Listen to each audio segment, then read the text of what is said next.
My name is Brian Blessed. I'm here with our special guest today at Jump Off Cambridge, Exponent 3 of Cambridge. What's going on? Chilling.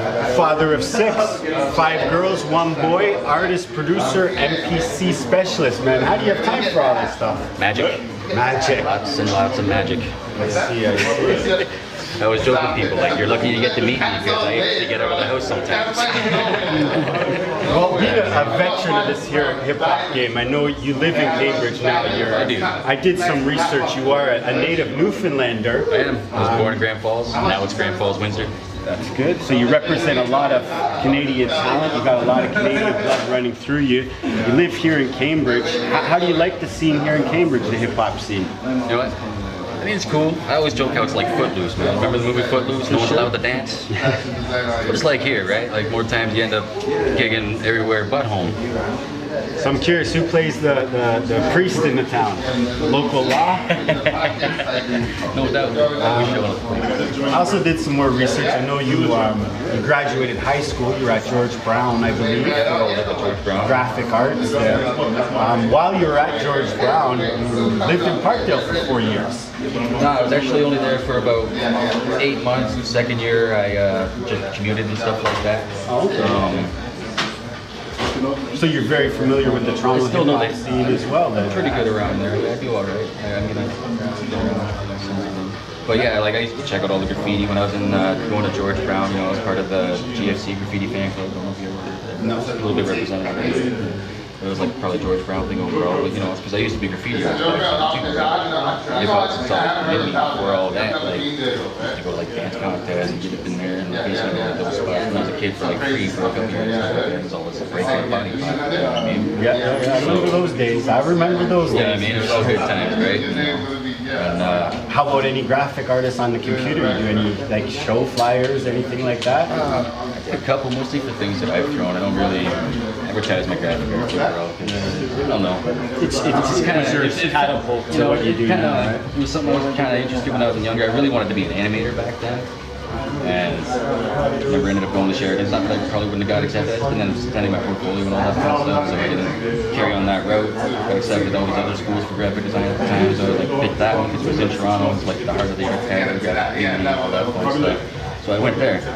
And you know, let me take you a shot here. Sure. All right. So I mean, you are a veteran. I've listened to a lot of your music. I've heard a lot of your videos. I can hear a very old school vibe coming from you. Oh yeah, like can you listen to everything? You know what I mean? Can you tell me who a couple of your favorite artists were coming up?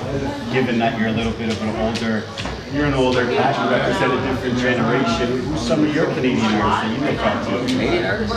Well, definitely have to give it to, you know, Wes Williams, Maestro Fresh West, right? Definitely. You know what I mean? And then, you know, listen to him since Let Your Backbone Slide. Maestro, Let Your Backbone Slide, Drop the Needle. Drop the Needle, you know, Abducted Fans, you know, all of that. Now, how do you interpret from back then, since I knew you were around then, and until now, how do you see the Canadian urban scene and the music scene changed over those years? You know what? I've found, I mean, you got Maestro laid that foundation and stuff, right? You know, then you had, you know, Kish, Around the World 80 Days and all that, right? You know, then Organized Crime, you know, which gave us Tom Green, right? One of our greats. So, you know, and then not long after that, you probably maybe had like Classified working his way through, you know what I mean? And, you know, Apples and Oranges and, you know, all kinds of great stuff coming out of Toronto itself in general, let alone the East Coast, right? So, but even then, all of them, and I was just like in the underground still, you know, doing little hot jams here, whatever, it's all, you know, and you're still in the underground, whatever. But, but then, you know, it was a lot harder to even be able to do, just be able to do in general. Yeah, I mean, now, everything, you name it, you know what I mean? But now it's like, it's here now. You know, it's like I fought through all this and stuck with it so I can still be doing it and all that, and now it's here to do it, so to speak. Do you know what I mean? Like, understandable. So with that, how do you feel in comparison to the old school hip hop to new school hip hop? I mean, to me, I classify you as an older artist, but you are a part of the new school of I am, music. I am, but at the same time, I'm still bringing that classic sound. You know what I mean? But with that a fresh gritty spin on it. Yeah, you know what I mean. But still keeping relevant and all that, right? So. Now, you play with your MPC a lot. You use a lot of samples from different types of music? Yeah, I mostly go into a lot of funk and jazz, and I got some blues records too. So you're a big crate digger then? I am, big time. I got big wall of records at home. You know, I've been actually digging into some progressive rock lately and stuff like that. Like all kinds of, it doesn't really, this is my music listening book. You know what I mean? I'm probably not tall enough to really extend it. and now I know you had quite a few videos out on YouTube and stuff. You had a project out, I think came out 2012 most recently. Yep. Your new album. Yep. October, is it October? Yeah, because it was 10/11. No. I mean, I personally still fronted was a song that I liked.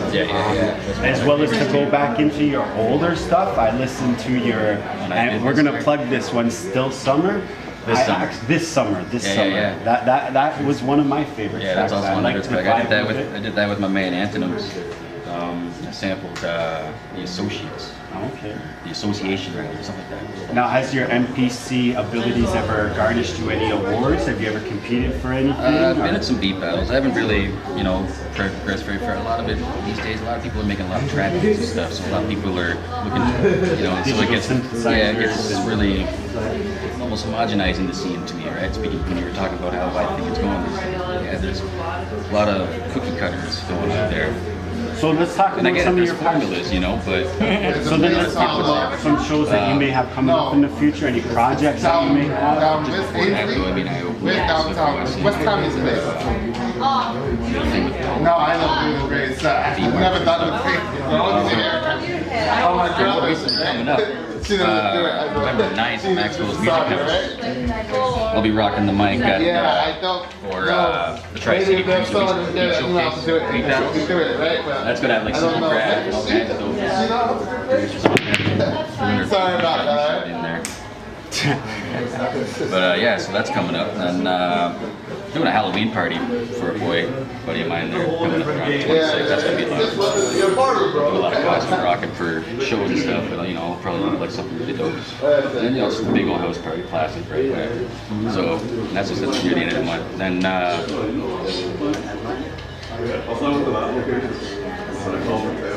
November 2nd, I'll be at the Casbah in Hamilton. There's the Philip Drummond Today's Future Sound sample flip beat battle. Okay. Right, Godfather edition.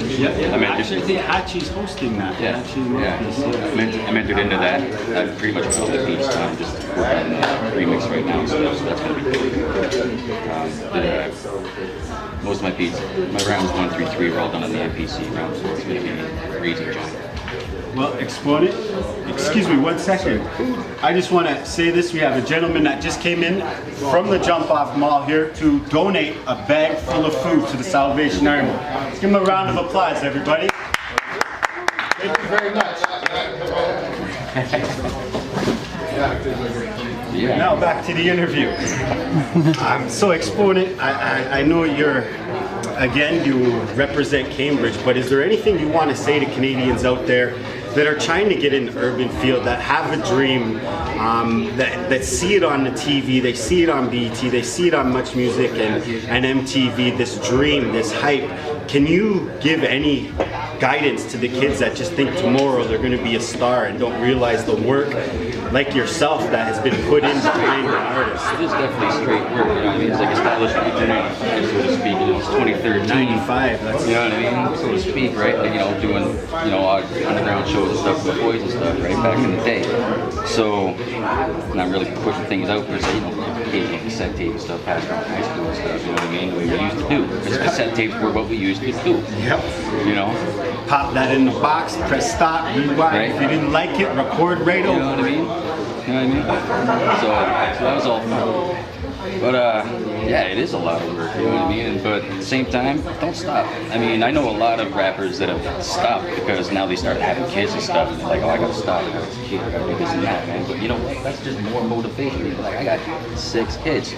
I'm still doing this. You know what I mean, that's I don't know how you juggled it. Like I said at the beginning, I mean, having 6 kids is a lot. And still being able to put time in to be able to do shows and hone your craft. It does take a lot more dedication than just waking up one day and deciding to be quote unquote a rapper. You know what I mean? And my third oldest daughter, Zoe, I mean, she's got Down syndrome and she's autistic, right? She's got a diagnosis. So, I mean, that doesn't make it any easier by any means. But, you know what I mean? She's a great kid. But yeah, you know, like it's still get the juggle. I mean, I got a lab at It's home. got 6 kids with special needs, and he still manages to put time in to represent the Canadian urban industry. You know what I mean? Do a lot of shows out in Hamilton. You know, there a lot. Done a couple things in Toronto. You know, I've been around the whole province overall. You know what I mean? Just here and there, whenever I can. Right? You gotta do it. Well, Exponent, I thank you very much for your time. Thanks for coming out to the Jump Off Cambridge. Officially CameUp Canadian, Exponent 3.